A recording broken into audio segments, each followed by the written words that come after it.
என்னுடை வஞ்சக இயற்கை யாவையும் பொன்னுடை விடையினோய் பொறுத்து கொண்டு நின் தன்னுடை அன்பர்தம் சங்கம் சார்ந்து நான் இன்னுடை புகழ்தனை நிகழ்த்த செய்கவே.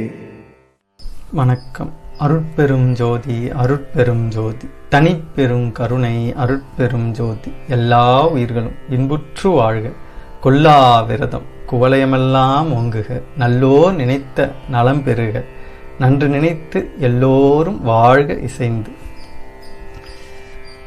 ஆரோக்கிய வாழ்விற்கு வள்ளலார் குடிநீர்.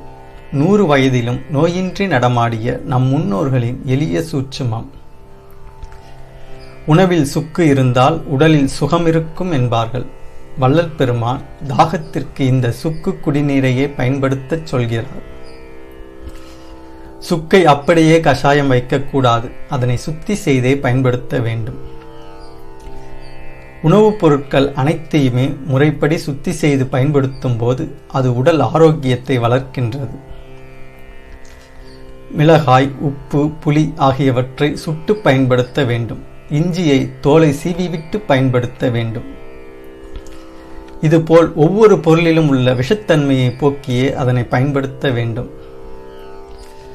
சுக்கை சுண்ணாம்பு தடவி சுட்டு மேலழுக்கை சுரண்டிவிட்டு சூரணமாக்கி வைத்துக்கொண்டு நல்ல நீர் கொஞ்சம் போட்டு 5 பங்கில் 3 பங்கு நீர் சுண்ட 2 பங்கு நீர் நிற்க காய்ச்சி அதனை தாகம் கொள்ளுதல் வேண்டும் என்கிறார் வள்ளற் பெருமான்.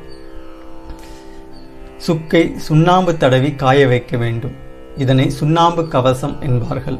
நன்றாக காய்ந்த பிறகு அந்த சுண்ணாம்பு கவசம் கருகும் அளவிற்கு சுட வேண்டும்.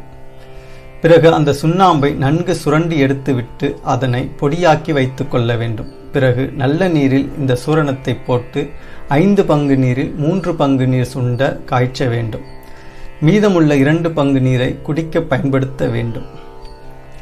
சுக்கில் உள்ளது சூட்சுமம் என்பார்கள். பண்டை காலத்திலிருந்தே சுக்கு குடிநீர் அருந்தும் பழக்கம் உள்ளது. நம் முன்னோர்கள் இந்த குடிநீரை உண்டு நீண்ட நாள் ஆரோக்கியமாக வாழ்ந்தார்கள். ஆனால் நாம் தான் தற்பொழுது அதனை மறந்துவிட்டோம். இந்த சுக்கு குடிநீர் முதுமையை தள்ளி போடும், பிராணசக்தியை அதிகரிக்கும், சுறுசுறுப்பை உண்டாக்கும். வாய்வுத் தொல்லை, வயிற்றுக் கோளாறுகள், மலக்குடல் கிருமிகள், மூட்டுவலி, அஜீரணக் கோளாறு, மூக்கடைப்பு, பசியின்மை, உடல் சோர்வு, அசதி, சளி, மாந்தம், சுவையின்மை, வாய்வு பிடிப்பு, மலச்சிக்கல், ஆஸ்துமா, வாதபித்த நோய்கள் ஆகியவை வராமல் உடலை பாதுகாத்து ஆரோக்கியத்தையும் ஆயுளையும் வளர்க்கும்.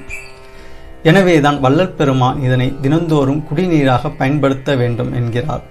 வள்ளல் பெருமான் உபதேச குறிப்பில் இன்னொரு சுக்கு குடிநீர் முறையையும் குறிப்பிடுகின்றார். 420 கிராம் சுக்கு எடுத்துக்கொண்டு அதனை 3ஆக பிரித்து ஒரு 140 கிராம் சுக்கில் சுண்ணாம்பு தடவி காய வைக்க வேண்டும். மற்றொரு 140 கிராம் சுக்கில் மஞ்சள் தடவி காய வைக்க வேண்டும். இன்னொரு 140 கிராம் சுக்கில் எருமை சாணத்தை தடவி காய வைக்க வேண்டும். மேலே தடவப்பட்டுள்ள அந்த கவசங்கள் கருக சுட்டு எடுத்து சீவி வைத்துக் கொள்ள வேண்டும். 3லும் 10 கிராம் எடுத்து நசுக்கி 400 மில்லி லிட்டர் தண்ணீரில் போட்டு காய்ச்சி 100 மில்லி லிட்டராக சுண்டின பிறகு பனங்கற்கண்டு, நெய் இவைகளை கலந்து இளஞ்சூடாக சாப்பிட வேண்டும் என்கிறார் வள்ளற் பெருமான். இந்த குடிநீர் நீர்க்கோர்வை, வாதப்பித்த, ஆபாச கெடுதி, மலச்சிக்கல், வயிற்றுக்கோளாறுகள் இவற்றுக்கு மருந்தாக குறிப்பிடுகின்றார். எனவே தாகத்திற்கு சுக்கு குடிநீர் கொள்வது மிக சிறப்பு.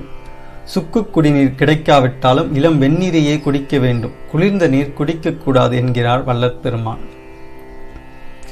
ஆரோக்கியத்தையும் ஆயுளையும் வளர்க்கும் இந்த எளிய குடிநீரை நாம் தினந்தோறும் குடித்து பயன்பெறுவோம்.